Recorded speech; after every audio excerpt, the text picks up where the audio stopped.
to be here today and discuss something that's near and dear to my heart, obviously, as I'm dressed up today. And that's Rosie the Riveter and the women of World War II and their contribution to the war.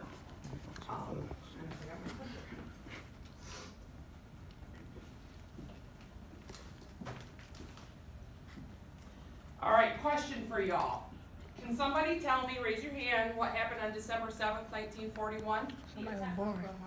Very good, that is correct. Did you just learn that in school? No. You knew that? President Roosevelt said that that was a day which would live in infamy. Here's a brief video. Americans were listening to their radios, sitting down to dinner, or settling in for a long winter's nap, when everything changed. The news broke. Honolulu, where 160,000 persons physically felt Japan's dastardly stab in the back. The Japanese had attacked Pearl Harbor. The United States was at war. The next 40 years would rewrite the way Americans worked, played, and lived as the nation responded to the largest armed conflict in the history of the world. The war affected Americans at every level, in almost every aspect of their lives. People were urged to conserve resources and limit their consumption. A system of rationing was established, and many goods, including gasoline, clothing, meat, and butter, could only be purchased with ration cards. People grew fruits and vegetables in victory gardens to help supplement rationed food. There were also community scrap metal and rubber drives, so that these materials could be recycled for the war effort. To help pay for the war, the U.S. government practically commanded people to buy war bonds, an investment that was essentially a loan to the government. By taking money out of circulation, war bonds also helped keep inflation in check. The war ramped up manufacturing for munitions, equipment, and food, suddenly creating a lot of jobs. One problem, 16 million Americans enlisted in the military, which created a vacuum in the domestic workforce. Women, not permitted to serve in combat, stepped in to fill roles traditionally held by men. Women factory workers were made famous by the Rosie the Riveter poster. "We can do it," she declared, and they did. Over 6 million women signed on for manufacturing jobs, and that was just the beginning.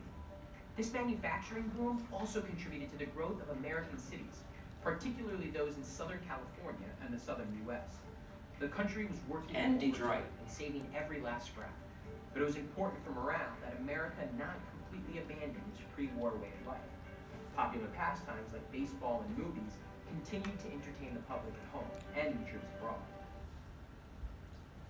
So Pearl Harbor was a U.S. naval base near Honolulu, Hawaii, and was the scene of a devastating surprise attack by the Japanese forces on December 7th. Just before 8 a.m. on that Sunday morning, hundreds of Japanese fighter planes descended on the base, where they managed to destroy or damage nearly 20 American vessels, including 8 enormous battleships, over 300 airplanes. More than 2,400 Americans died that day, including civilians, and about another 1,000 people were wounded. The day after the assault, President Roosevelt asked Congress to declare war on Japan. So for the people of the time period, that was the same as what 9/11 is for our time period. It was that same type of event. So rationing was in a place. In the spring of '42, as part of the war effort, the government rationed foods like sugar, butter, milk, eggs, cheese, coffee, meat, canned goods, gasoline, rubber. Everything was rationed. So you had to have a ration book, which these show right here, these little ration tickets.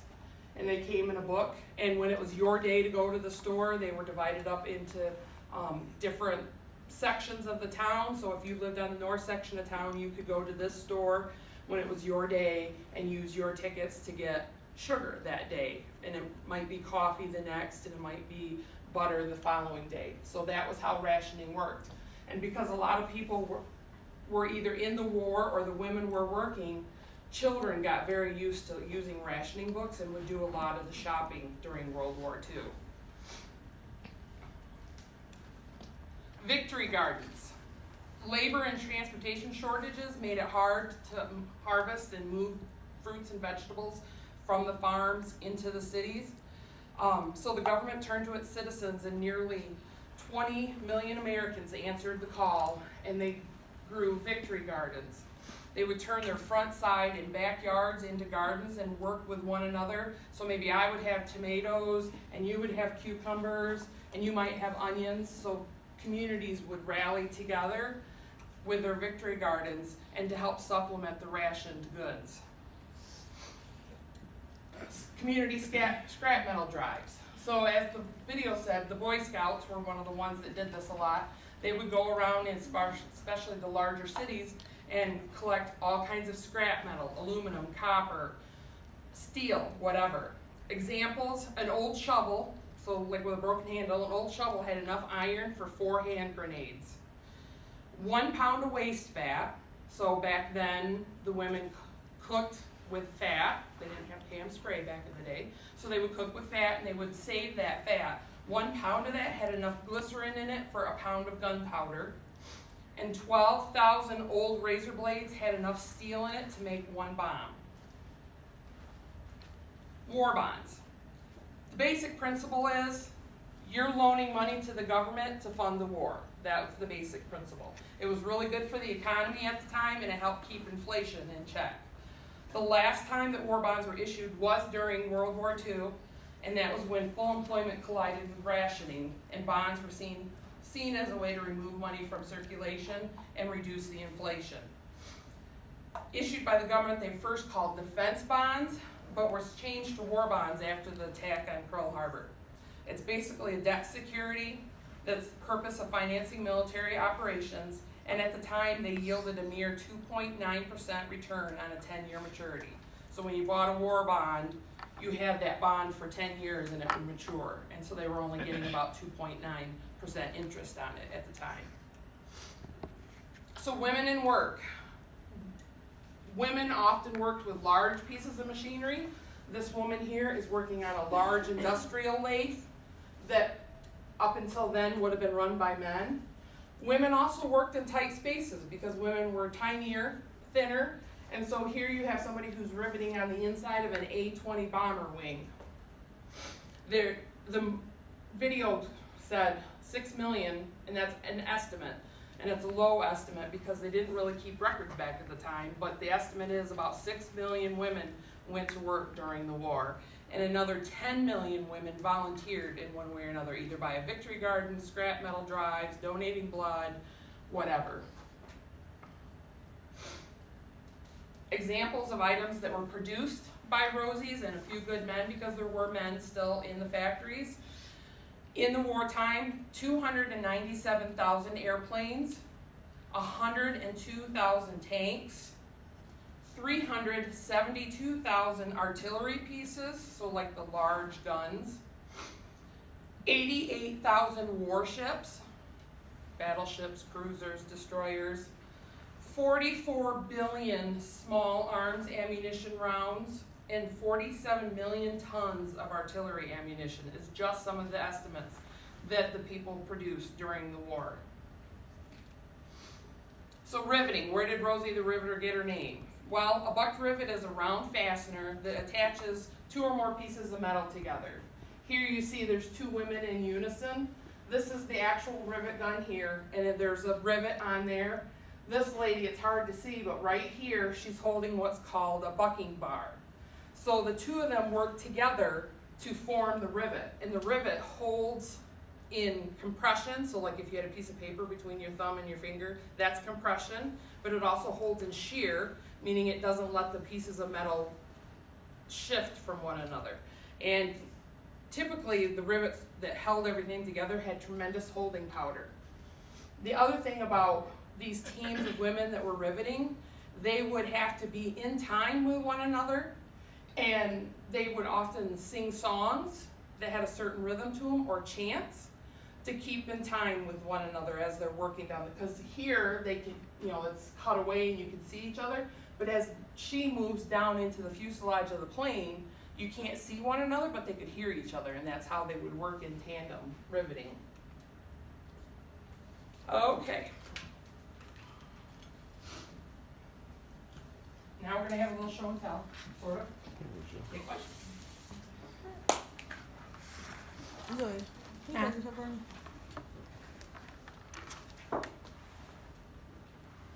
Này.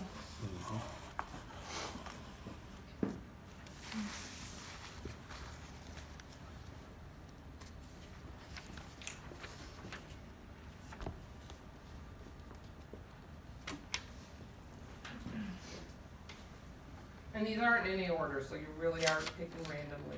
You wanna do two? Okay, so these are examples of different Rosies during the time period. So I'll start off, I have my Rosie here, and what I want you to do is I want you to stand up and read your card to the rest of the group. Okay, so these are gonna be examples of Rosies during the war.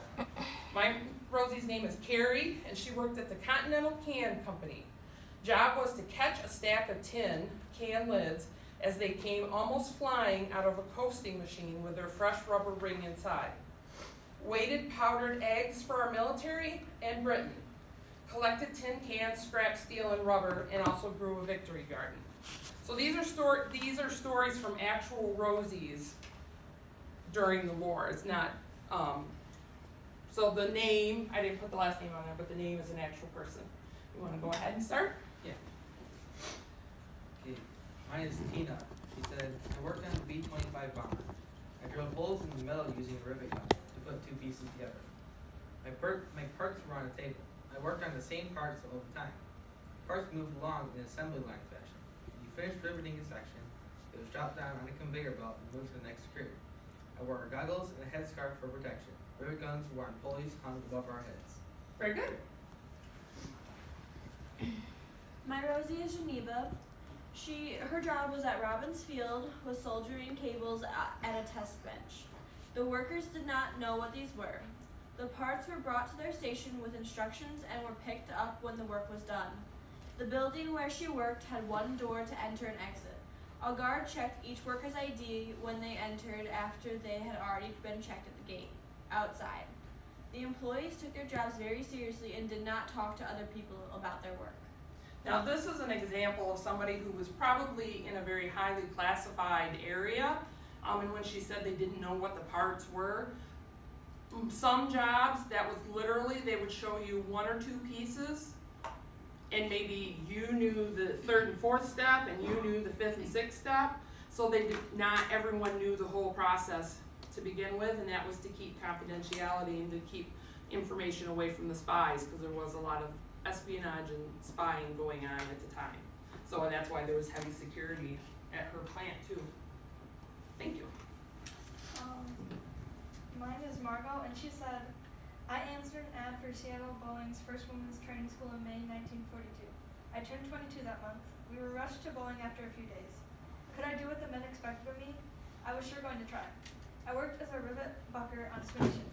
We went to Plant 2 final assembly, and I was assigned to work on the bomb bay section of the B-17 from where they dropped bombs. Thank you. I have Carrie, and it says, I worked for a year at the Willow Run Bomber Plant in Ypsilanti, Michigan as a gopher. I would run back and forth from one side of the plant to the other, getting things for people. At age 20, I enlisted in the Navy as a wave and became a bookkeeper in Cleveland, Ohio. I also participated in the VE Day Parade in New York City with my platoon of waves, along with a small appearance in a Bing Crosby movie, Here Comes the Waves. Now that one's an interesting one because I actually interviewed that lady. We have a project that we're doing, it's called an oral history project. And so because the age of these women, and they're getting older and starting to pass away, we have a project through the Library of Congress where we go and interview these women and get their life story and their story during World War II. I haven't videotaped her yet, but I'll go back and we'll videotape her, and all of her information will go to the Library of Congress to be held indefinitely. So I actually got to meet Carrie. She's a very spunky 94-year-old that I had a hard time keeping up with as she was walking down the hallway. So very good, thank you. I have Marguerite. We asked to be put on the job that was hard to fill at the Bethlehem Steel Shipyard. We ended up on the night shift as shipbuilders. The last job was given to women. We worked hard because we were helping boys who were fighting the war. We worked in groups of 3, laying out sheets of steel on our deck houses. Later, I was given 2 girls to help me lay out steel plates. It was like laying out patterns on a material to make a dress. The pattern was made of large pieces of wood called templates. Our work was told to the next workers were cut, burn, punch, weld, or whenever needed to be done. Very good, thank you. Is that Have Lucille. My partner from trade school and I were assigned to spars where we worked long jigs with a drill pressed at each other's end, which we operated and met in the middle. These were used to make precise holes very often to hold rivets put in on what they call uprights to finish off the spars. The spars department had 5 or 6 of these large jigs, and we probably put out 5 per 8 hours. My partner and I took turns doing the riveting and bucketing the rivets. When it was our turn to bucket the rivet under the jig, we used a small dolly with rollers so we wouldn't get metal shavings in our butts from the floor. Very good, thank you. I have Margaret, and it says, I was employed by San Francisco Port of Embarkation Port Ordnance at Emeryville, California to drive Army convoy. I was issued a chauffeur's driver license which entitled me to drive all types of Army vehicles, including semi-tractor trailer, half-tracks, jeep, amphibians, and 7-ton trucks. We had to learn how to operate the various types of vehicles to park our assigned equipment, not only within inches of each other, but also in a perfectly straight line, and how to back into tight spaces. Very good. My Rosie's Betty says, the telegram from the War Department instructed me to report to Arlington Hall, Virginia on September 1st, 1943 at 0800 hours. I kissed my teaching job goodbye and packed my bags. Arlington Hall had been a small college just outside Washington, D.C., during World War II was converted into a small Signal Corps Army post. I was assigned to the unit that was attempting to break the Japanese code and become a cryptographic specialist. I had Katie, and she said, I was working in the shipyard on the graveyard shift from 12 to 8 a.m. I took classes on how to weld. I had leather gloves, leather pants, a big hood, goggles, and a leather jacket. They said, you weld like you crochet. We held the welding rod with one hand and the torch in the right hand, placed the rod in a seam and melted it down into a small bead and brushed it off with a steel brush. Good. I had Marianne. She worked on the B-26 tail rudder as a bucker. Her job was to line up the bucking tool with the hole to be riveted and hold it until the rivet was driven in. She would then check to see if it was secure. If okay, she'd give 2 taps with the bucking tool. If it needed more, she tapped it once. Then the riveter would punch it again. If you held the bucking bar crooked, the rivet would have to be drilled out and a new rivet would have to be driven in. If the hole got too big, it would have to be patched. Most of the time, the rivets were fine, but sometimes they needed more work. Thank you. Good job, everybody. So those are some examples of Rosie's and all the different types of jobs, and they did a little bit of everything all over the world.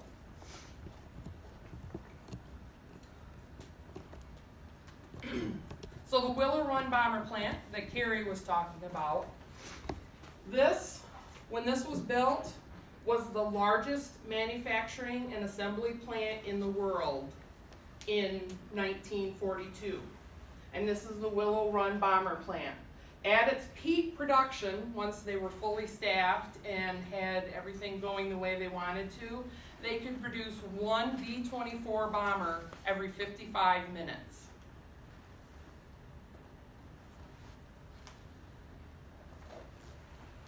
So here's a picture of the inside, and this is a B-24. They call it the Liberator. So that's what they were producing once every 55 minutes. They had all the manufacturing and assembly all in this one big plant.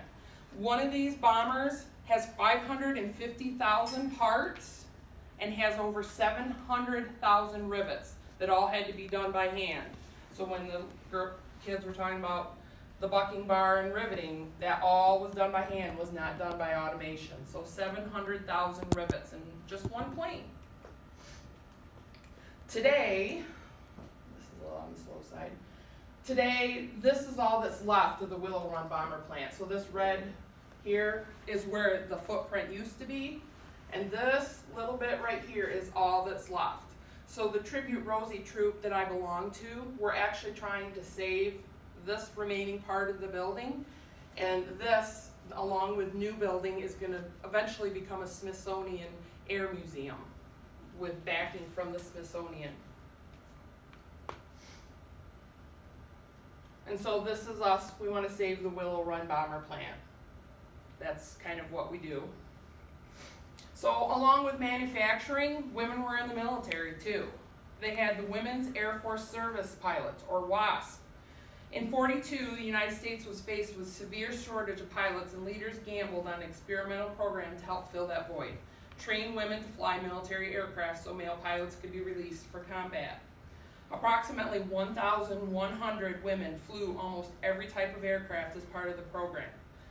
Among their duties, they ferried new planes long distances, so they would ferry them from the United States to England, or they would ferry them from California to the Pacific somewhere.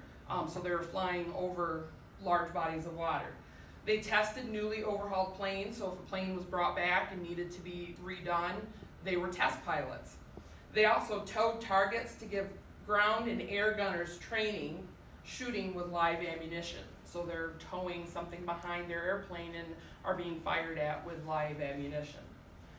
The military would train men how to fly, but the women in the WASP program, they actually had to have their pilot's license before they even enrolled. So all these women paid out of their pockets to learn to become a pilot before they enrolled in the WASP program. And unfortunately, 38 female pilots did lose their lives while serving their country during World War II. Fifinella, which I have here on my shoulder. This is Fifinella. She was originally designed by Walt Disney from a book by Roald Dahl called The Gremlins. Gremlins were originally known as impish little creatures who wreaked havoc in British flyers. So gremlins were like a fairy tale for the British RAF. During World War II, the WASP asked permission to use her as an official mascot, and the Disney company generously agreed. And this is what Walt Disney created for the WASP. Officially, Fifinella went to war and was worn in the form of patches.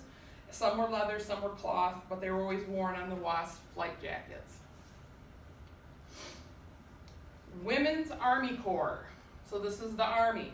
Their jobs included weather observer, forecaster, radio operator, repairman, sheet metal worker, bomb site maintenance specialist, aerial photographer, control tower operator, and they also had about 1,000 WACs who were responsible for running a statistical control tabulating machine.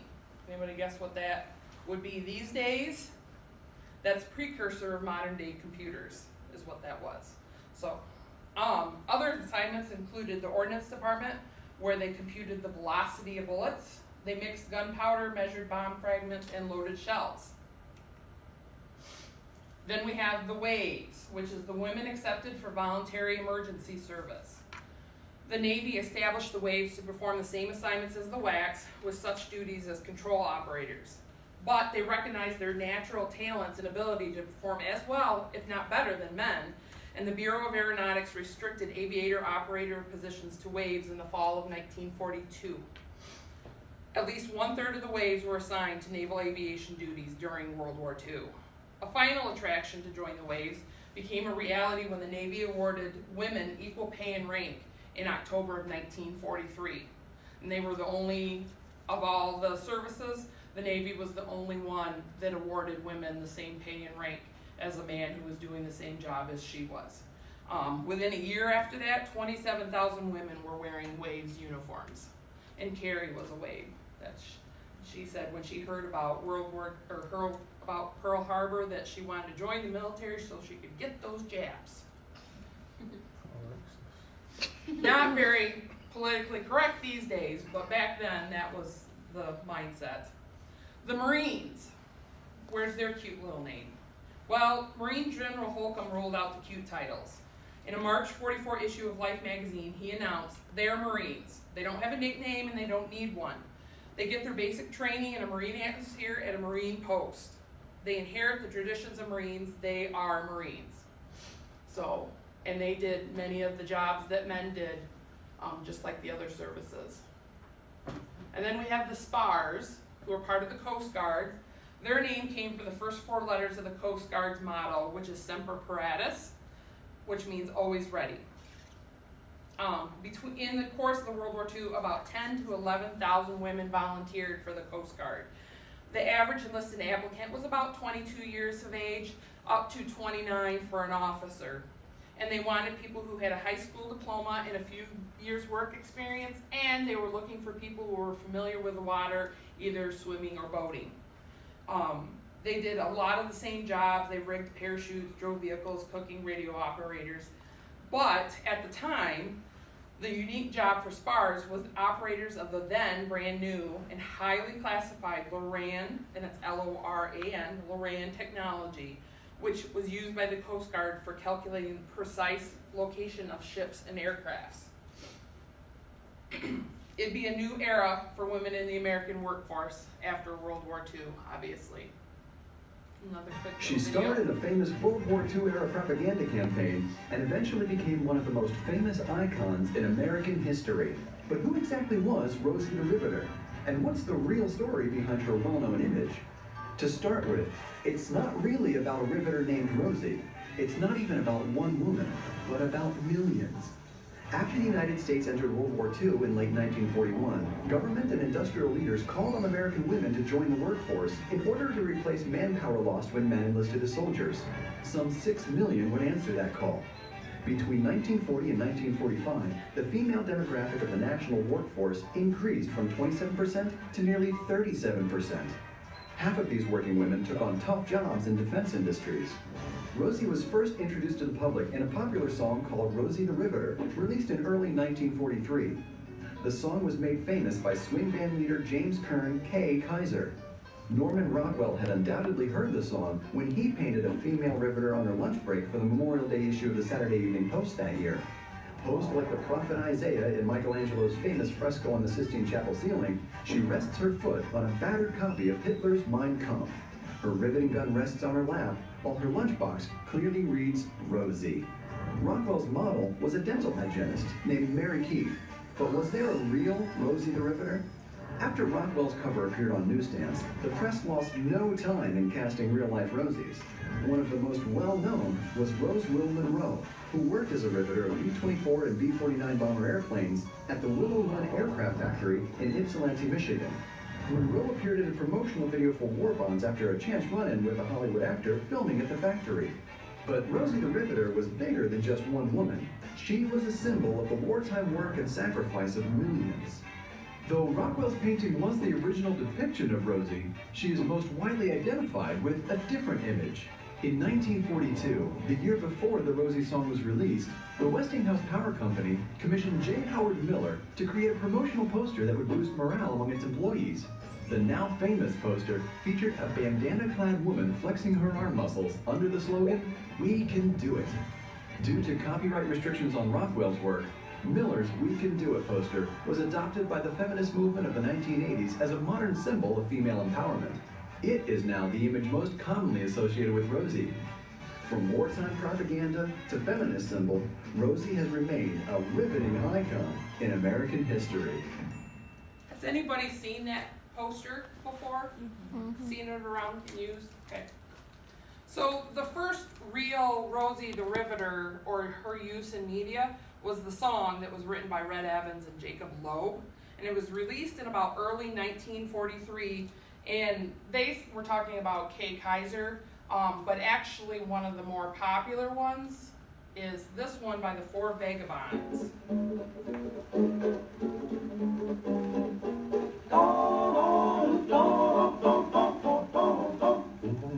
All the day long when the rain or shine, she's a part of the assembly line. She's making history, working for victory. Rosie, the Riveter, keeps a sharp lookout for sabotage, sitting up there on the fuselage. That little Fred will do more than the men do. Rosie, the Riveter. And it goes on from there, so, but that was just a short little snippet for you. So then next, as we're going in history-wise, next was this. So this is the Saturday Evening Post, the Memorial Day version of it, May 29th, 1943. This is Norman Rockwell's picture of Rosie the Riveter, and the video talks about how she's sitting like the prophet Isaiah, and here's Hitler's Mein Kampf up here, and the big huge riveter gun. and she got her lunchbox there and got her arm up. But because this is severely copyrighted, you don't see this image as much in history. And this is the actual model for his painting, Mary Keefe, and that's Norman Rockwell. And the original artwork for this in 2002 was sold at Sotheby's for $4.95 million. And I've been trying to get a copy of the Saturday Evening Post and haven't found one under $200 yet, so I'm gonna keep trying though.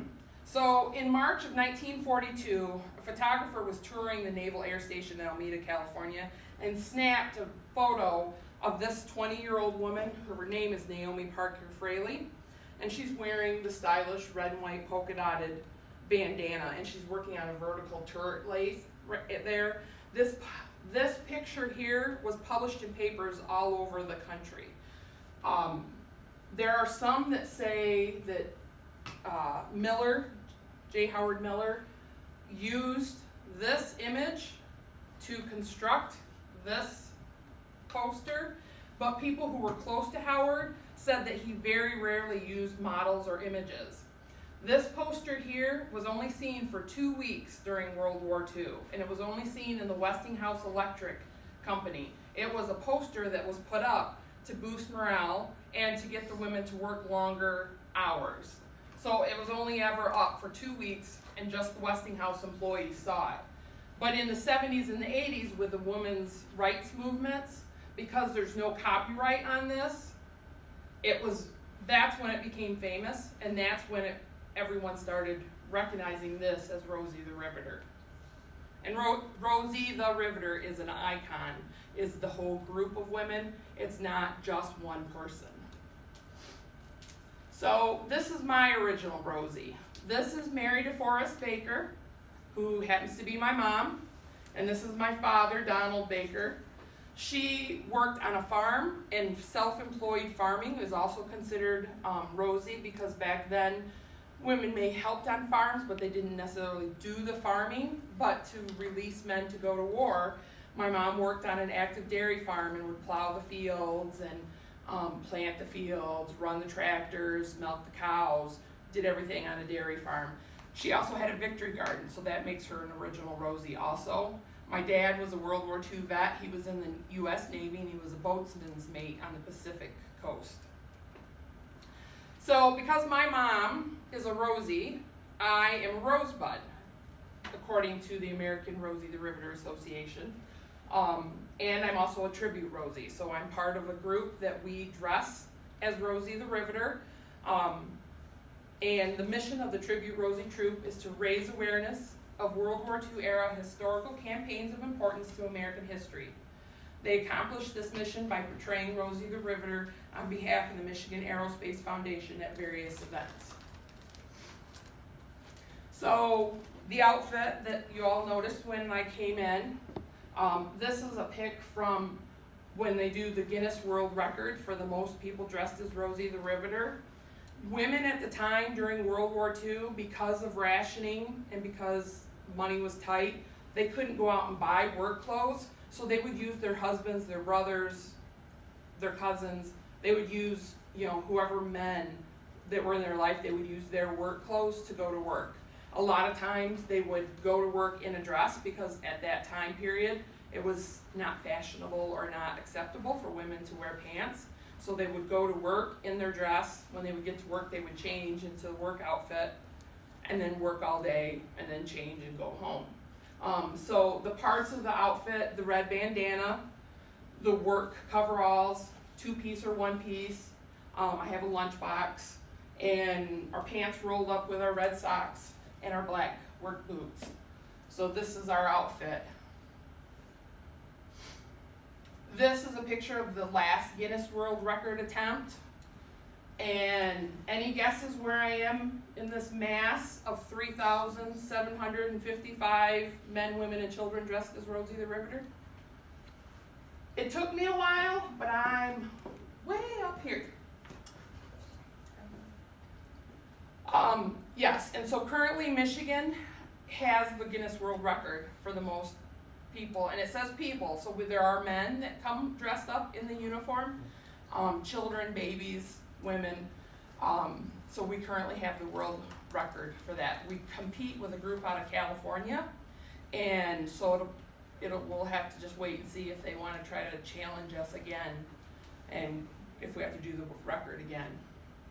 And this is my troop leader talking about the event. Today was absolutely a momentous day for Yankee Air Museum and the Willow Run Bomber Plant itself. We showed that there's a community of at least 3,700 women and all of their friends and family who wanted to be here today and who are also here today, who care about Michigan being the home of Rosie the Riveter, who care about restoring this incredible factory to become a museum and to support young women and young men also in STEM fields. So today was a day of unity and showing that we're all united in this beautiful legacy. There were 55 women there that day that were all original Rosies, so they had all worked during World War II. A lot of them at Willow Run Bomber Plant in Ypsilanti because Michigan's so close. So that's my Rosie the Riveter. Does anybody have any questions? Yes, ma'am. Are your parents still alive today? No, they have both passed on. Yep. But that's all right. And I didn't find out that my mom was a Rosie until after she had passed away. But they have a plaque at the Willow Run Bomber Plant where once the Rosie is recognized, they put a little placard up on the Air Museum wall, and it has probably, I don't know what's there, 50 on a thing, and there's 3 of them, so we're at 150, almost 200 names now of people in the area that have been recognized, and there's so many more, and that's part of the reason why we're doing the oral history project, is because those are stories and collections of experiences that we're going to soon lose. And so there's probably about 10 of us in the troop that are oral historians, and that's what we do. We go and we have a long list of questions, all kinds of questions, and we start with their childhood, like where did you grow up, where did you go to school, when did you hear about Japan bombing Pearl Harbor, and we just kind of go chronologically through their background and talk about, their lives. And it's really, really interesting and really, really gratifying to be able to talk to these women and the experiences they have and the things that they've been through. It's really important to capture that. So that's part of the reason why I joined the Rosies, was to be able to be part of that. So, and then to know that it's going to the Library of Congress. And they also have, it's called the Veterans History Project. And so they started with World War II vets. So people like my dad, they would interview him. But then they realized that there was this large collection of stories and this great wealth of contribution, because during the time, everybody was in for the war. That's why they recycled, that's why they rationed, that's why everybody was working towards the war effort. It was extremely important to everyone, and they wanted to help their boys come back alive. And so that's why so many women went to manufacturing and were working night shifts and swing shifts and working 7 hours a day for 10 hours a day, because it was all part of the war effort and everyone wanted to do their part of the war. And so they've decided that the women and their stories are just as important as the men and their war stories, so that they opened it up. And so, yep, and you can actually go online to the Library of Congress. It's under I believe it's the folklore section, and you can see videos of men and women and their stories. Some of them, they're usually about 30 minutes-ish. Some are a little longer, but yep. So good question, thank you. Anybody else? So the bomb plant, what happened to the rest of the building? Like, was it torn down or did it get destroyed? Oh. It was torn down, yes. Just many, many years of not being used, and it just started deteriorating brick by brick. They have a lot of the material. You can actually buy a brick from the old Willow Run Bomber Plant, and it goes towards part of the fundraising.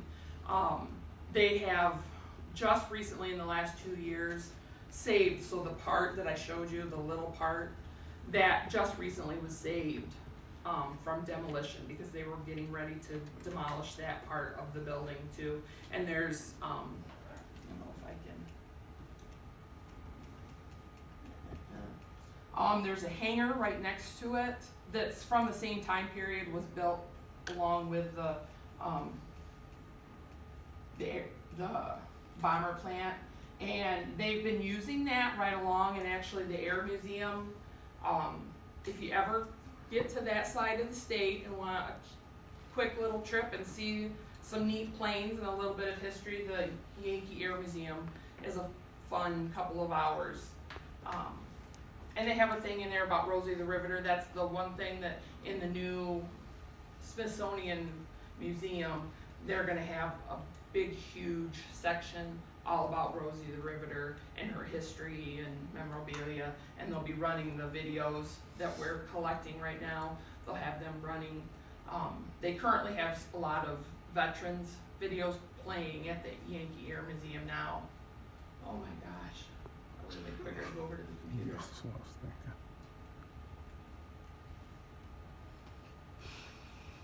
Almost there. Gotta get close. Maybe. Finally. Okay, so right here, this is what's called Hangar 1. When we went to the Guinness World Record in 2015, they actually held it here in Hangar 1, and there was 2,000 plus women, and we were all crammed into like just this section of the hangar. So we were all like shoulder to shoulder, kind of tight in there. Last year we were at the Eastern Michigan University Convocation Center, so where they play basketball at Eastern Michigan, which was a little bit nicer and people had places to sit and such. But yeah, so they still use some of the runways, and obviously you can see there's planes here, and the hangar does still have airplanes in it, but this is actually being scheduled to be demolished next year. But it's one of those things that which part do you save, and they really want to save part of the bomber plant, and then this footprint will be part of the new museum once the money is raised. But yeah, just time, deterioration, nobody using it after a while. So that's kind of what happened to it. Unfortunate. What happened to the Rosies after the war? Like, did they keep working? That's a good question. What do you think happened to the Rosies when all the men started coming back? Some did. Some did. That actually, there was a little source of contention there, because as the men were coming back from the war, they all just assumed that they were going to pick up their life right where they left off. If they had a job before the war, figured they were going back to the war. Production during the war was all towards the military. So this Willow Run bomber plant was built by Ford Motor Company. Okay.